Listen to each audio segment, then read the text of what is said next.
আয়তনে বাংলাদেশের সবচেয়ে বড় জেলা রাঙামাটি। এখানে প্রকৃতি যেন নিজ হাতে এঁকেছে সৌন্দর্যের এক অনুপম ক্যানভাস। নীল জলের বুকে ভেসে বেড়ানোর স্বপ্ন, পাহাড়ের বুকে জড়িয়ে থাকা সবুজের আবরণ, আর শান্ত বাতাসের সুর, সব মিলিয়েই রাঙামাটি যেন কবিতার জীবন্ত পংক্তি। তাই তো প্রাকৃতিক রূপ বৈচিত্র্যে এই জেলা খ্যাতি পেয়েছে রূপের রানী হিসেবে। একদিকে যেমন দক্ষিণ এশিয়ার সর্ববৃহৎ কাপ্তাই লেকের সৌন্দর্য, অন্যদিকে রয়েছে ছোট বড় বেশ কয়েকটি ঝর্ণা। তাতে যোগ হয়েছে সারি সারি পাহাড়। সব কিছু মিলিয়ে রাঙামাটিকে ভ্রমণের জন্য একটি আদর্শ জায়গা বলাই যায়। হাতে একদিন সময় থাকলে ঘুরে আসতে পারেন রাঙামাটির কাপ্তাই লেক সংলগ্ন কয়েকটি ট্যুরিস্ট স্পট। আর যদি একসাথে সাজেক ভ্যালি ঘুরে আসতে চান, তাহলে কিন্তু অবশ্যই 2 দিন সময় নিয়ে যেতে হবে। আজকের ভিডিওটিতে আমরা সাজেক ভ্যালি সহ প্রতিটি গুরুত্বপূর্ণ স্পট ঘুরে দেখব, সাথে থাকবে কিছু গাইডলাইন। সব কিছু মিলিয়ে ইনশাআল্লাহ ভালো হতে চলেছে আমাদের আজকের ভিডিওটি।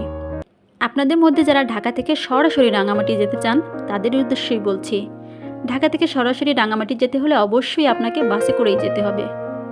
তাই চেষ্টা করবেন ভ্রমণের অন্তত 3 থেকে 4 দিন আগে অবশ্যই টিকিট কেটে রাখার জন্য।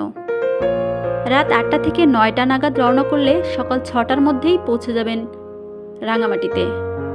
ঢাকা থেকে রাঙামাটির দূরত্ব প্রায় 300 কিলোমিটার। জনপ্রতি বাস ভাড়া পড়বে 700 থেকে 1500 টাকা। এসি নন এসি আপনার উপর নির্ভর করে আপনি কোনটাতে যাবেন, সেই হিসাবেই ভাড়াটা পড়বে। ঢাকা থেকে রাঙামাটিগামী কয়েকটি পরিবহন হচ্ছে Hanif enterprise, Shyamoli NR travels, Saudia coach service, green line পরিবহন সহ আরও বেশ কয়েকটি জনপ্রিয় পরিবহন পাবেন। কুমিল্লার কোনো একটি রেস্টুরেন্টে যাত্রা বিরতি পাবেন। জেনে রাখা ভালো, হাইওয়ে রেস্টুরেন্টগুলোর খাবারের দাম তুলনামূলক বেশি হয়, তাই অর্ডার কনফার্ম করার পূর্বে দামটা জেনে নেবেন। সব কিছু ঠিক থাকলে 6টা নাগাদই পৌঁছে যাবেন লাল পাহাড়ের দেশ রাঙামাটি। আপনাকে নামতে হবে রাঙামাটির লাস্ট স্টপ রিজার্ভ বাজার। সেখান থেকে আপনি আপনার পূর্ব নির্ধারিত হোটেলে উঠতে পারেন, অথবা আপনি ওখানে পৌঁছেও হোটেল ঠিক করে নিতে পারেন। যদি আপনি ওয়ান সিজনে অর্থাৎ কোনো সরকারি ছুটির দিনগুলোতে যান, তখন আপনাকে আগে থেকেই হোটেল বুকিং করে রাখতে হবে, তা না হলে কিন্তু ভাড়াটা অনেক বেশি পড়বে। কয়েকটি উল্লেখযোগ্য হোটেল হচ্ছে হোটেল গ্রিন ক্যাসল, রিজার্ভ বাজারের খুব পরিচিত একটি হোটেল। কাপ্তাই লেক ভিউ পাওয়া যায় এখান থেকে। হোটেল সোনার বাংলা, তুলনামূলক ভালো মানের ও জনপ্রিয় হোটেল। হোটেল নাদিসা ইন্টারন্যাশনাল, রিজার্ভ বাজার ও নতুন বাস স্ট্যান্ডের কাছাকাছি। হোটেল মতিমহল, বাজেট ও মাঝারি মানে থাকার জন্য পরিচিত। হোটেল ডায়মন্ড, খুবই কম বাজেটের জন্য জনপ্রিয়। সিঙ্গেল রুম প্রায় 400 টাকা থেকে পাওয়া যায় বলে রিভিউ উল্লেখ আছে। রিজার্ভ বাজারের মসজিদ সংলগ্ন ঘাট থেকে প্রায় আনুমানিক 2500 থেকে 3000 টাকার মধ্যে ট্রলার ভাড়া করতে পারবেন, যার মাধ্যমে সারা দিন ঘুরে দেখতে পারবেন কাপ্তাই লেক সহ আশেপাশের বেশ কয়েকটি স্পট। এজন্যই আপনারা যদি দলগতভাবে যান, তাহলে কিন্তু আপনাদের ভাড়াটা অনেক সাশ্রয় হবে। নৌপথ অথবা স্থল দুভাবেই ঘুরে দেখা যায় রাঙামাটি শহর, তবে বেশিরভাগ ভ্রমণকারী বর্ষার সিজনে এলে নৌপথকেই বেছে নেয়। কাপ্তাই লেক, প্রথম দেখায় মনে হতে পারে এটি যেন প্রকৃতির নিজ হাতে করা এক বিস্ময়। কাপ্তাই হ্রদ দক্ষিণ পূর্ব এশিয়ার বৃহত্তম মানবসৃষ্ট স্বাদু পানির হ্রদ। কর্ণফুলী নদীতে বাঁধ দেওয়ার কারণে জলাধারটি গড়ে ওঠে 1962 সালে। কাপ্তাই বাঁধ নির্মাণের পর রাঙামাটির 54,000 আবাদি জমি প্লাবিত হয়। 18,000 পরিবারের লক্ষাধিক মানুষ বাস্তুচ্যুত হয়। তলিয়ে যায় চাকমা রাজবাড়ি। প্রাসাদটির ধ্বংসাবশেষ পানির তলদেশে এখনো দৃশ্যমান। লাখো মানুষের চোখের জলে সৃষ্ট কাপ্তাই লেক এখন মুগ্ধতায় ভাসায় পর্যটকদের।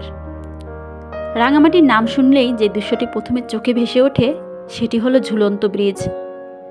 কাপ্তাই লেকের নীল জলের উপর 2 পাহাড়কে সংযুক্ত করে দাঁড়িয়ে থাকা এই সেতু যেন রাঙামাটির সৌন্দর্যের প্রতীক। রাঙামাটি শহর থেকে এখানে পৌঁছাতে সময় লাগে 15 থেকে 20 মিনিট। সিএনজি বা অটোরিকশা ভাড়া সাধারণত 50 থেকে 150 টাকার মধ্যে হয়ে থাকে। রাঙামাটি সদর থেকে মাত্র 25 কিলোমিটার দূরত্বে শুভলং বাজারের পাশেই শুভলং ঝর্ণার অবস্থান। বাংলাদেশের অন্য সকল ঝর্ণার মতোই শুভলং ঝর্ণাতেও শুকনো মৌসুমে পানি খুব কম থাকে। বর্ষা মৌসুমে প্রায় 140 ফুট উঁচু পাহাড় থেকে বিপুল জলধারা কাপ্তাই লেকে আছড়ে পড়ে। শুভলং ঝর্ণার কাছে প্রায় 2000 ফুট উঁচু শুভলং পাহাড় বা টিএনটি পাহাড় রয়েছে।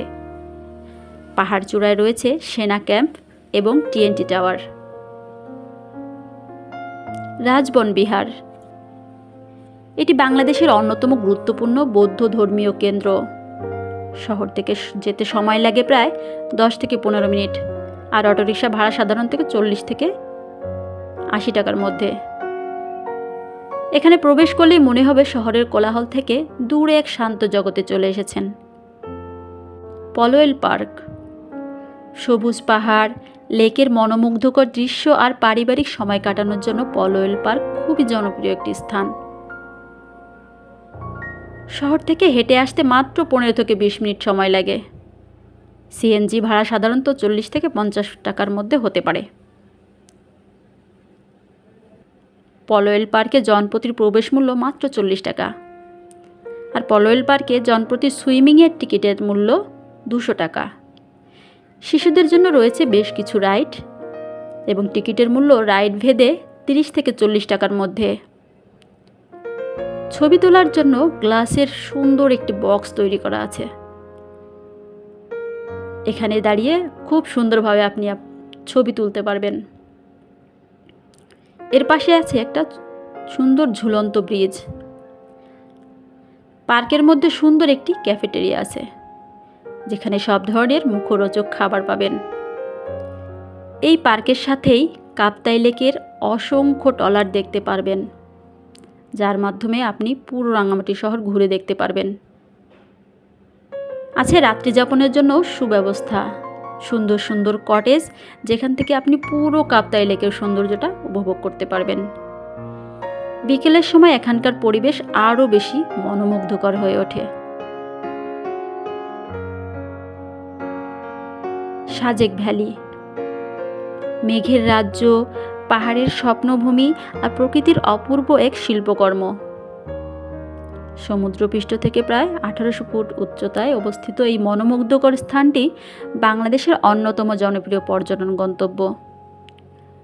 খাগড়াছড়ি শহর থেকে সাজেকের দূরত্ব প্রায় 70 কিলোমিটার, আর রাঙামাটি শহর থেকে সড়ক পথের যাত্রা তুলনামূলক দীর্ঘ ও কম ব্যবহৃত। আঁকাবাঁকা পাহাড়ি পথ ধরে এগোতে এগোতে চোখে পড়ে সবুজ পাহাড়ের সারি আর মেঘের ভেসে বেড়ানোর দৃশ্য, যা যাত্রাকেও করে তোলে স্মরণীয়। অনেকে রাঙামাটি থেকে প্রথমে কাপ্তাই বা শুভলং ঘুরে পরে খাগড়াছড়ি রুট হয়ে সাজেক যায়, আবার কেউ কেউ স্পিড বোট হয়ে লং গেদু হয়ে সাজেকের দিকেও ট্রাভেল করে। যাতায়াতের জন্য চাঁদের গাড়ি, জিপ বা মাহিন্দ্র গাড়ি বেশি ব্যবহৃত হয়। সাধারণত যাত্রী সংখ্যা ও মৌসুম অনুযায়ী গাড়ি ভাড়া আনুমানিক 3000 থেকে 8000 টাকার মধ্যে পরিবর্তিত হতে পারে। আর প্রতিটি বাঘ যেন নতুন করে উপহার দেয় প্রকৃতির আরেকটি বিস্ময়। ভোরবেলায় সূর্যের আলো আর মেঘের খেলা এমন এক দৃশ্য তৈরি করে, যা ভাষায় নয়, শুধু অনুভবে প্রকাশ করা যায়। সাজেক ভ্যালি শুধু একটি ভ্রমণ স্থান নয়, এটি প্রকৃতির সঙ্গে হৃদয়ের এক অনন্য সাক্ষাৎ। রাঙামাটি শুধু একটি শহর নয়, এটি পাহাড়, প্রকৃতি আর মুগ্ধতার এক জীবন্ত গল্প, যেখানে প্রতিটি পথ আপনাকে নিয়ে যায় নতুন এক সৌন্দর্যের দিকে। আজকের ভিডিওটি এ পর্যন্তই। দেখা হবে পরবর্তী কোনো এক ভিডিওতে। সে পর্যন্ত ভালো থাকুন, সুস্থ থাকুন। আল্লাহ হাফেজ।